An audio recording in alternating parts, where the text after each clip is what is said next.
खबर देंगे। शुमाली गजा में 2 रोज़ा सीज़ फायर की इत्तलात सामने आ रही हैं। इसी पर बात करेंगे। हमारे साथ मौजूद हैं सीनियर तज्जियाकार निसार मेहदी साहब। निसार मेहदी साहब, बहुत शुक्रिया, आपने वक्त दिया। सर, क्या कहेंगे कि सीज़ फायर लंबा जारी रहेगा? जी, अभी मगरबी मीडिया और अरब मीडिया की जानिब से ये इत्तलात सामने आई हैं कि इसराइली डिफेंस फोर्सेस ने शुमाली गजा पर 2 रोज़ की सीज़ फायर का ऐलान किया है। लेकिन इस हवाले से मजीद कुछ नहीं कहा जा सकता, क्योंकि जंग की जो सूरत हाल है उसमें आपके सामने है कि अमेरिकन एटमी आबदोज भी वो भी मेडिटेरियन सी की तरफ जो है वो आ चुकी है। और अमेरिकन सेक्रेटरी खारजा जो है ब्लिंकन, वो भी तकरीबन 2 दिन से मशरिक वस्ता के दौरे पर हैं, जहाँ पर उन्होंने इसराइली वज़ीर आज़म से मुलाकात करी, महमूद अब्बास से मुलाकात करी है, जॉर्डन प्रेसिडेंट से मुलाकात करी है बादशाह से। उसके बाद वो इराक गए हैं और अभी वो तुर्की पहुंचे हैं, जहां पर उनको कोई अच्छा जो है रिस्पांस नहीं मिल रहा। खासतौर पर इराक में जब वो मौजूद थे तो एक बहुत बड़ा मुजाहरा देखने में आया है। और अभी इतलात ये हैं कि तुर्क वजीर खारजा ने भी उनको बहुत सर्द मोहरी के साथ उनको रिसीव किया है। तो मशरिक वस्ता की सूरत हाल में ये 2 रोज़ा सीज़ फायर कोई बड़े असरात नहीं लाएगा। अच्छी जाए कि ये जैसे कल रात उर्दन की जानिब से ग़िज़ाई इमदाद और दवाइयाँ फेंकी गई हैं अपने जहाज़ों के जरिए, उस सूरत में तो ये कारगर हो सकता है।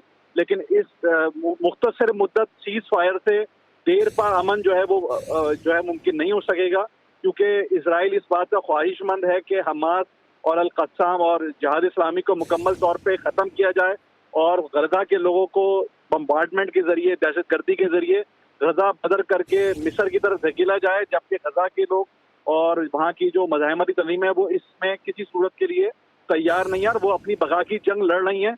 और आज आप देख सकती हैं कि 1 महीना होने के बावजूद इसराइल जो है वो अपने अहदाफात हासिल नहीं कर सका, जबकि उसको अमेरिका की और अक़वाम मुत्तहिदा की और आप कह सकते हैं मगरबी दुनिया की बड़ी हिमायत हासिल है।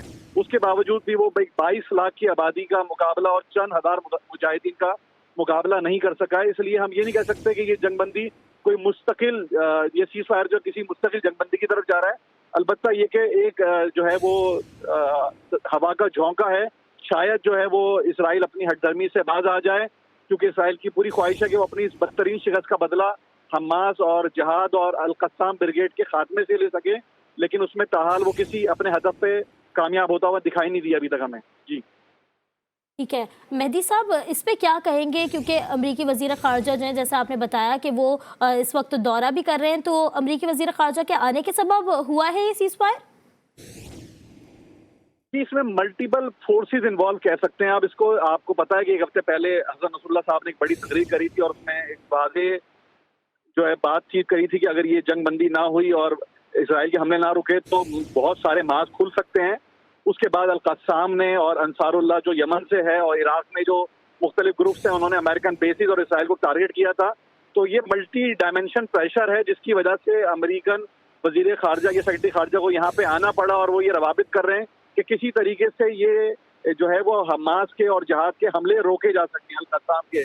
लेकिन वो दूसरी सूरत में ये बात करने कायल नहीं है कि इसराइल जो है वो अपने हमले रोके, बल्कि वो कहते हैं कि इसराइल को हक़ दिफा हासिल है।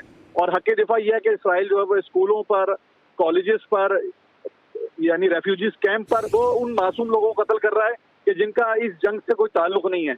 उसके पास अब तक कोई हदफ नहीं है। वो बेहदफ अंदाज से इंसानी आबादी पर बमबारी कर रहा है, जिसके खिलाफ आप देख सकती हैं कि पूरी दुनिया में इंसान उठे हुए हैं। यूरोप में इस्लामी दुनिया से बड़े मुजाहरे वहां पर हो रहे हैं। और अब ये कि इस्लामी दुनिया में बहरीन ने, उर्दन ने और तुर्की ने भी अपने सफीर वाबिस बुलाकर कुछ गैरत का मुजाहरा किया है। तो अमेरिका खुद दबाव में है कि वो नहीं चाहता कि इसराइल इस खित्ते में तनाव हो जाए। और इसी वजह से ब्लिंकन जो है वो 2 दिन से मशरिक वस्ता के दौरे पर है और वो मुसलमान रियासतों को इस बात से कन्विंस करने की कोशिश कर रहे हैं कि वो इसराइल के हक़ दिफा को तस्लीम करें, ताकि हमास को और जहाद को और अल कस्साम को ख़त्म किया जा सके और वहाँ पर भी एक दमी हुकूमत बनाई जा सके जो इसराइल के कहते नजर हो। और इसराइल जिसको चाहे गजा से निकाले, जिसको चाहे मगरबी किनारे से निकाले, जिसको चाहे मकबूजा इसराइल से निकाल के अपने मुल्क बदर कर दे।